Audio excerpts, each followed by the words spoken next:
What do you think of Whoopi Goldberg saying it's worse to be a black person in America today than a woman in Iran? You know, I see we were talking about the trans issue before, and the New York Times really has come over on that to the sort of the sensible, liberal, not crazy woke position. I think this is a great first step toward getting the Democrats back to sanity, and a second good step would be we got to do something about The View. I really believe that. I mean, why you keep calling this like an undocumented attack, that you don't agree with the war and illegal, unconstitutional. So did you believe it was illegal in April of 2011 when the Office of Legal Counsel memo stated from President Obama that the president has constitutional authority to direct the use of military force in Libya because he could reasonably determine that such use of force was in the national interest prior congressional approval was not constitutionally required to use military force in these operations? Where were you then complaining? I agreed. Well, I wasn't on the show then. No, but personally, would you have stood against that? I was at home complaining. No, I wasn't complaining because the Office of Legal Counsel was involved. And the Office of Legal Counsel... This came after. But the Office of Legal Counsel is the office in the Department of Justice, because I worked at the Department of Justice, that reviews these things and makes legal determinations. This president doesn't go through the Office of Legal Counsel. This president does not go to Congress. Congress has the power to to approve wars. This Congress has the power of the purse.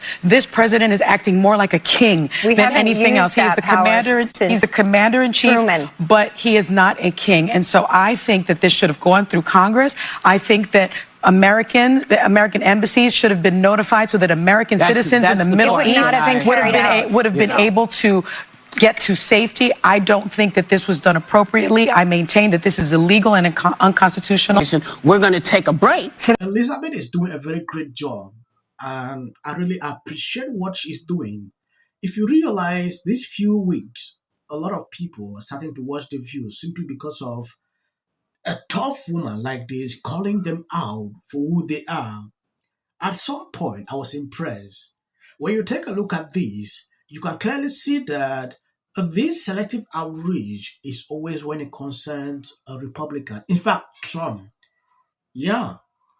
You will not see The View, if you check, because today I did research to actually see if I can see their previous videos, how they talk against Obama during the strike in Syria, things like that. I've not seen a single video.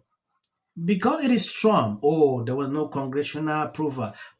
This is illegal. It's unconstitutional. That is all I see every single time. And when I see a lady like this, putting them on their shoes is something I really appreciate. But there is one lady that did something. Before we go into that video, first take a look at what this lady said on this clip. Many people were rightfully moved by the suffering that took place in Gaza and the West Bank. It's also true that hundreds of thousands of Iranians have been brutally repressed by their government, which is essentially a brutal theocratic regime. But you'll notice that the Iranian news does not get the same global outrage as the previously mentioned subject. There's a psychology behind all of this, and you have many people asking, especially Iranians, where is our help? Where is our support? Where are the people that are going to stand up and post about what's happening here with us? It's not about politics. There's actually a psychology behind what we're seeing here. It's the psychology of selective solidarity. This is a well-studied social psychology that states that human beings often form their political identities based on alliances, meaning whatever the group is doing, whatever the group supports, they perceive this to be a part of their identity, and therefore they must fall in lockstep, in line with whatever the group is doing. Their actions are typically based on that and not consistent principles. We tend to support causes that align with our political tribes, and we will downplay causes that don't fit those political alliances. In other words, our ideological group will determine which suffering we prioritize. Whenever a cause serves a narrative, we will amplify it. If it doesn't, we will downplay it, or just downright ignore that it's happening at all. So that's not principle consistency. It's actually motivated reasoning. Motivated reasoning is a psychological bias. It's very similar to confirmation bias in the way that it operates. People interpret news and they receive evidence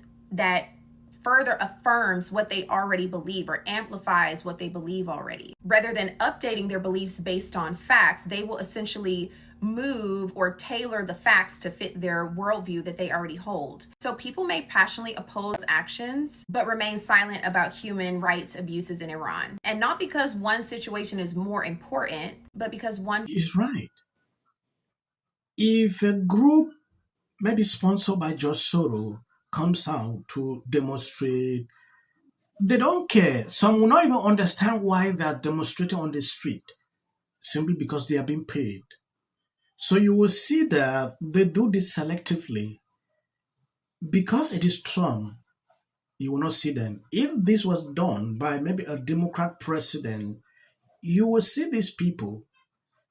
So at some point, I understand the politics. tendency. It's not a personal flaw, but that way of thinking can distance your moral clarity. And I'm really big on this. Two things can be true at the same time. You can want freedom for Palestine and oppose authoritarianism anywhere, including inside Iran. That is what you call principled consistency. That is important. Because selective outrage ultimately undermines your credibility, especially when it's involving moral issues. People will notice when your compassion seems contingent on your politics. Instead, it should be grounded in universal human dignity. So the Iranian people today are caught between their own government's brutal repression and dissent, and a much wider geopolitical conflict involving many states and many alliances. That deserves attention, not political convenience. You can advocate for oppressed Palestinians and still advocate for oppressed Iranians. Do you oppose oppression everywhere or only when it fits your team's narrative? Are you able to hold multiple truths at once? It actually transcends tribal identity. When I see someone that is educated to this level, I always appreciate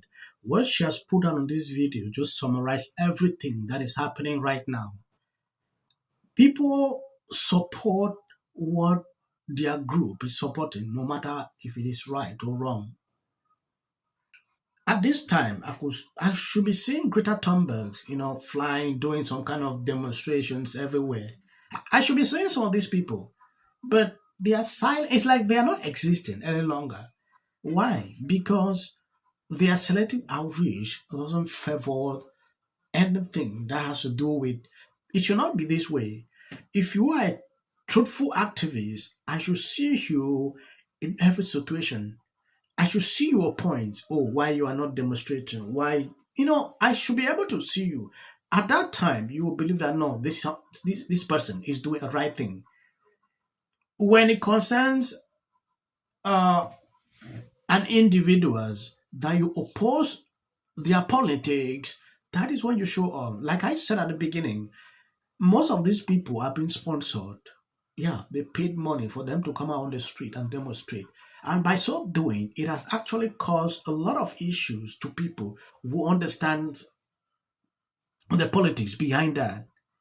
I saw recently some say, oh, why can't George Soros sponsor this group of activists to come on the street and demonstrate this time? They will not do that. It gets boring every single time. A few things in regard to what Sonny's saying about it being a legal war. Every modern president since Reagan has done this in attacks from Syria, Libya, Bosnia, Panama. So it happens continually to give it context. The other thing is the travel. What does? That Congress has ceded this power a long time ago. And I have a lot of criticisms on Congress, and this is one of them. If you want to be part of the conversation, don't hand your power over to the presidents, which they have done.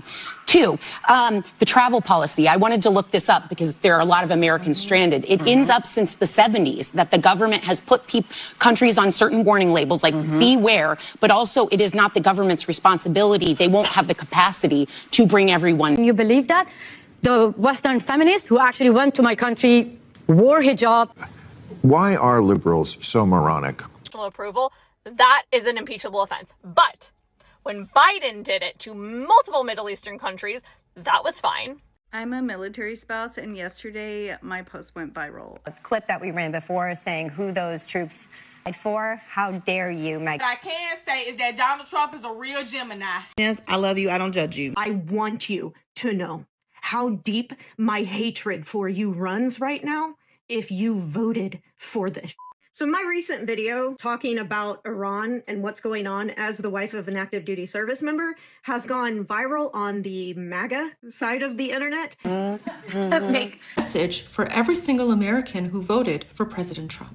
From the bottom of my heart, thank you. Democrats might cry, oh boo-hoo, why are you doing it? First of all, the president has consistently, over the course of his entire public life, said he will never permit the Iranian regime to have a nuclear... We got here just moments after initial... Well, apparently, in this document... Our chamber is chanting USA. This is a sick person from the first... I was there, and it's where you're seeing awards being presented. They're just so disgusting. Of course, he ruled against. All right, these little drama queens. Here's the video. He shook everyone's hand. Everyone. There's the Chief Justice.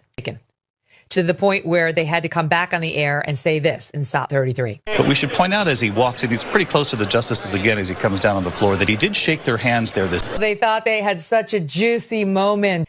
And to press this country to... The border! I stuck in the border. Go Trump! For the slain passenger in North... our first priority is Americans rather than illegal... Can take away from the joyous moment as all Americans. And why are they putting a medal? Oh, he's already under scrutiny for 1,000 reasons. Patel posted this on X. People on the left are absolutely losing their minds. Because now it's our job.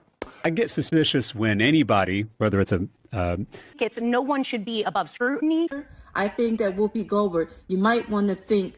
Isn't their whole testimony? Don't use it as a person's home. In such emotional turmoil. And Republicans on both